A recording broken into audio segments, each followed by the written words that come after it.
राशिद मुखिया जी ने भी पढ़ के सुनाया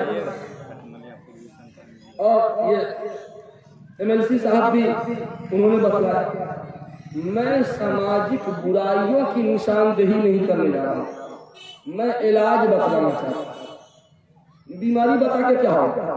आपको आम खाने से मतलब है कि पेड़ गिनने से मतलब है? बोलिए ना, आम खाने से। आम खाने से ना, तो चुप्पे से हम आम खिला देते हैं, पेड़ क्या गिनने हैं?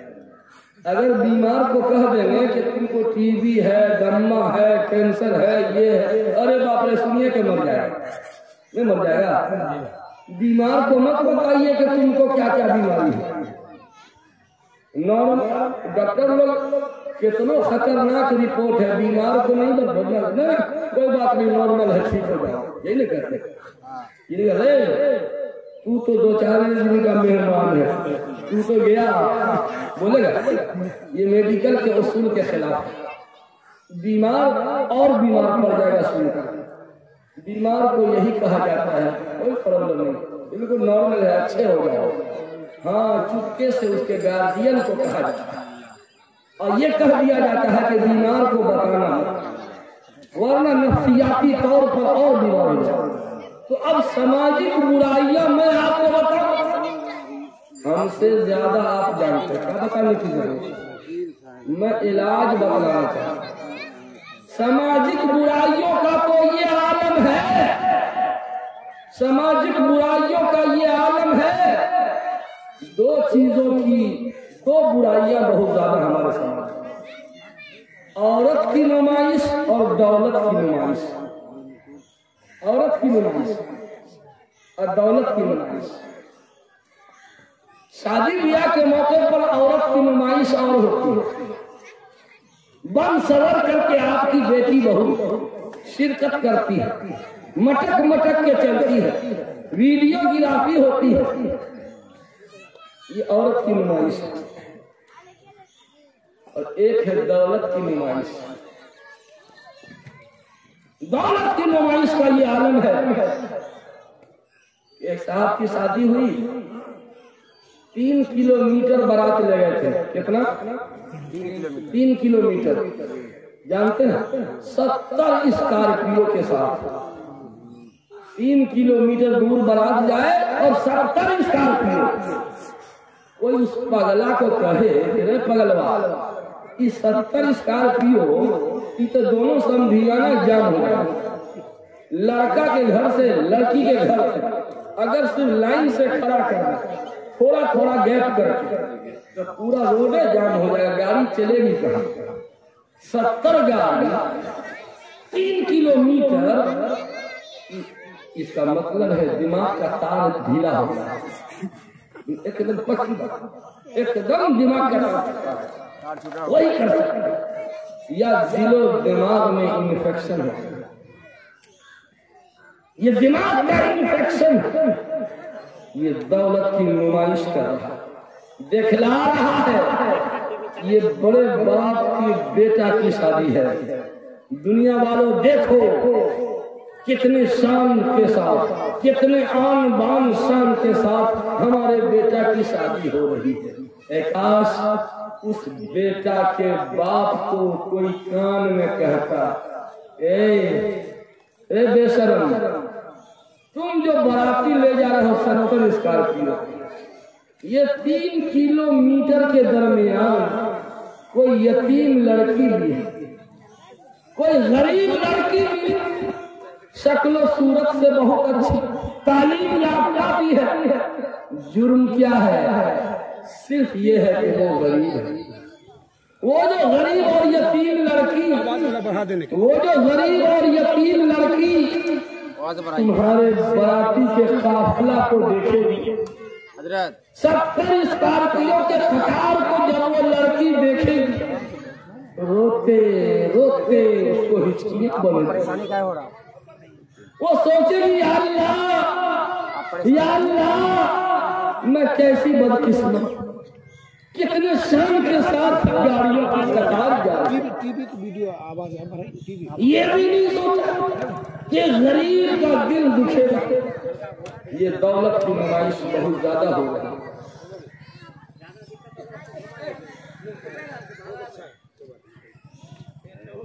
लिहाजा निकाह में पहला टारगेट ये बनाइए, मस्जिद में निकाह करना। इस गांव की मस्जिद के इमाम साहब कहाँ है? इमाम साहब न है? हाँ, कौन? वही इमाम साहब? वो नहीं है। मुफ्ती अशफाक साहब, ये बताइए आपके गांव की मस्जिद में कैठो निकाह हुआ है? बड़े पुराने बता रहे थे, मस्जिद में कैठो निकाह हुआ? कभी भूले भटके हो गए। हालांकि अल्लाह के नबी ने साफ लफ्जों में कह दिया, निकाह वजअलूहु फिल मसाजिद, निकाह का प्रचार करो, निकाह का ऐलान करो, और निकाह कहाँ करो? मस्जिद में। जानते हैं मस्जिद में निकाह करने का फायदा क्या हो? किसी भी नमाज के बाद ऐलान कर दीजिए कि आप लोग तशरीफ रखिए, फला की बच्ची का निकाह होगा। और हर नमाज में अल्लाह के फरिश्ते भी शामिल होते हैं। हर नमाज में अल्लाह के फरिश्ते भी शामिल होते हैं।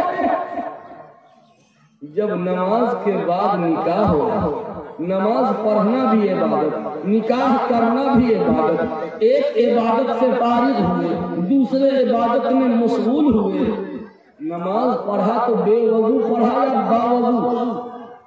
नमाज जो हम पढ़ेंगे तो बेवजू पढ़ेंगे, बावजू में।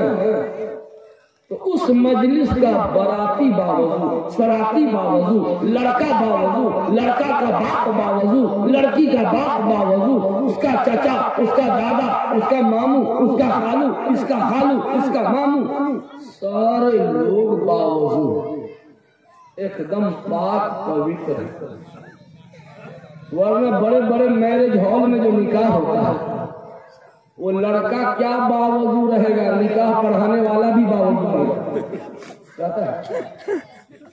कभी सुने तो मौलवी साहब वजू करके जा रहे हैं निकाह? बावजू होना जरूरी नहीं, मसला सुन। बावजू होने की हालत में निकाह पढ़ाना या ये जरूरी नहीं, लेकिन जिंदगी का एक अहम काम करने जा रहे हैं, जिंदगी का सवाल है। बावजू होने की हालत में अगर निकाह हो तो उसकी बरकत होगी कि नहीं? अगर नमाज के बाद निकाह होगा, पूरी मजलिस पाक लोगों की मजलिस नहीं, सब पाक। और जब मस्जिद में निकाह होगा तो वीडियोग्राफी भी नहीं होगी, और जब मस्जिद में निकाह होगा तो पटाखाबाजी भी नहीं होगी, फुलझड़ियां भी नहीं छोड़ी जाएंगी। सारे के सारे लोग बावजू होंगे। और सुनिए, उस मजलिस में अल्लाह के फरिश्ते भी हाजिर हैं, निकाह के गवाह अल्लाह के फरिश्ते भी होंगे। वाह, कितना मुबारक वो निकाह है जिसमें दुल्हा बावजू, दुल्हा का गार्जियन, दुल्हन के गार्जियन सब बावजू हैं, और उस निकाह में अल्लाह के फरिश्ते भी गवाह हैं। इसलिए मस्जिद में निकाह को फरोग दीजिए। लेकिन ये होगा कैसे? जितनी ऊंची ऊंची नाक वाले जमींदार लोग, रंगदार लोग, मालदार लोग, ये जितने दार लोग हैं, ये लोग जब तक आगे नहीं बढ़ेंगे तब तक नहीं होगा। ये वो लोग जो बड़े बड़े चाणक्या होटल में निकाह पढ़वा सकते थे, वो उसको छोड़ के वो आगे बढ़ा पहल कर, बाकी पब्लिक उसके पीछे पीछे दौड़े। लेकिन सब कहते हैं कि आलिम निकाह वजअलूहु फिल मसाजिद, सब कहते हैं इन आज़मन निकाह बरकतन ऐसरहुम मुऊनत, सबसे बाबरकत निकाह वो है जिसमें सबसे कम कॉस्ट है, सबसे कम खर्च जिसमें हो, वो सबसे बरकत वाला निकाह।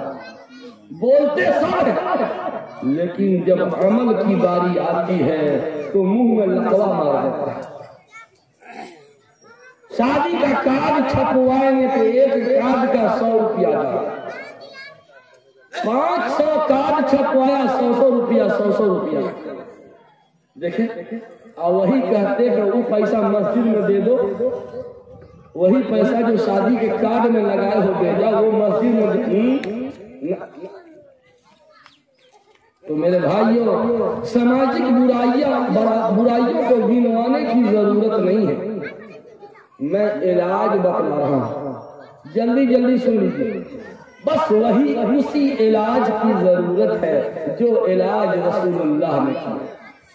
जब पूरे समाज में इन्फेक्शन फैला हुआ था, गुनाहों का वायरस फैला हुआ था, शिर्क और कुफ्र और निफाक का कोरोना फैला हुआ था, ऐसे गंदे समाज में, ऐसे बदबूदार समाज में प्यारे आका ने कौन सा वैक्सीन दिया है? वैक्सीन का कौन सा डोज कि सारा वायरस मर गया? कोरोना वालों ने तो 2 डोज दिया ना, रसूलुल्लाह ने 3 डोज दिया। सामाजिक बुराइयों का सारा इन्फेक्शन मर गया। 3 डोज। ये वैक्सीन है सामाजिक बुराइयों को खत्म करने वाला वैक्सीन, इन्फेक्शन को मारने वाला वैक्सीन। फर्स्ट डोज सुनिए, शर्तिया इलाज है, क्योंकि रसूलुल्लाह की दी हुई दवा है ये। No reaction, no infection. बिल्कुल जांच पड़ताल के बाद अहकमुल हाकिमीन की दी हुई दवा है रसूलुल्लाह के जुबान में। पहली दवा जो रसूलुल्लाह ने दिया वो कौन सी दवा? सुनिए। लेकिन वैक्सीन देने से पहले एक सवाल है, पाकीज़ा समाज कहते किसको? पाकीज़ा समाज कहते किसको? मैं उसका जीरोक्स कॉपी, फोटो कॉपी मैं आपको दे रहा, ओरिजिनल पेपर तो नहीं दे सकते। पाकीज़ा समाज, मदनी समाज कैसा था? अमन और अमान का ये आलम जिस वक्त रसूलुल्लाह मबऊस हुए उस वक्त बदकारी का ये आलम था कि लोग अपनी बीवी दूसरों को गिफ्ट कर देते। जाओ। शराब का आलम यह था कि अरबी डिक्शनरी में शराब के लिए 200 से ज्यादा अल्फाज मिलते हैं। जिस चीज की वैरायटी ज्यादा होती है उसके लिए डिक्शनरी में अल्फाज भी ज्यादा होते हैं। क्या पहले से नोकिया वाला मोबाइल चलता था, फिर उसके बाद सिम वाला आ गया था, पतला वाला स्मार्ट। अब बाद में इतनी वैरायटी आ गई, जिस चीज की जितनी वैरायटी होगी उसके लिए डिक्शनरी में अल्फाज भी ज्यादा होंगे। अरबी डिक्शनरी में शराब के लिए 200 से ज्यादा अल्फाज मिलते हैं, लेकिन वो कौन सी ताकत थी कि नबी का एक मुनादी मदीने के गलियों में घूम करके ऐलान कर देता है, कोई पंफलेट नहीं, कोई इजलास नहीं, अला अला या अय्युहन्नास कद हुर्रिमतिल खम्र, शराब हराम हो चुकी। बस इतना सुनना था कि सहाबाए किराम शराब के मटकों को पटक पटक के फोड़ना। अमेरिका ने शराब पर पाबंदी लगाई 1921 से लेकर के 1925 तक, 21, 22, 23, 24, 25, 5 साल तक पहले जहनसाजी की गई। शराब की बुराई, शराब पीने से किडनी फेल हो जाती है, शराब पीने से ये खराबी, ये बीमारी। रेडियो के जरिए, पंफलेट के जरिए, टीवी के जरिए पहले उसकी बुराई बताई। 5 साल प्रचार करने के बाद पार्लियामेंट ने इत्तेफाक राय से शराब पर पाबंदी लगा दी कि आज से शराब बंद। जैसे बिहार में बंद है ना, क्या लोगों ने पीना छोड़ दिया?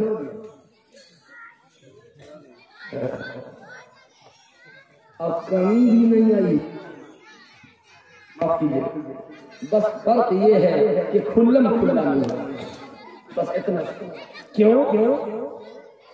5 साल के बाद पाबंदी लगी। शराब बनाना, शराब बेचना, शराब पीना, पिलाना, सब पर पाबंदी लगा दी गई। लेकिन 3 साल के एक सर्वे रिपोर्ट, सर्वे कमेटी कायम की गई। 3 साल बाद कि ये कमेटी सर्वे करके बताए कि शराब पर जो प्रतिबंध लगा है उसका पालन कितना हो रहा है। कमेटी ने जो पार्लियामेंट में रिपोर्ट पेश किया, अमेरिकी अरकान पार्लियामेंट दंग रहे।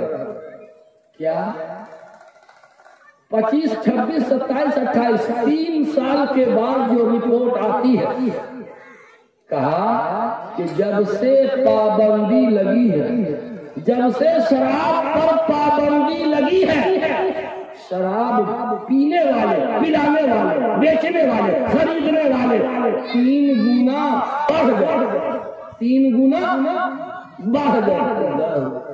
क्यों? परिवर्तन हुआ और आपने प्रतिबंध लगा। जब तक हृदय परिवर्तन नहीं होगा आपका प्रतिबंध काम नहीं। आज यह सूरत हाल है।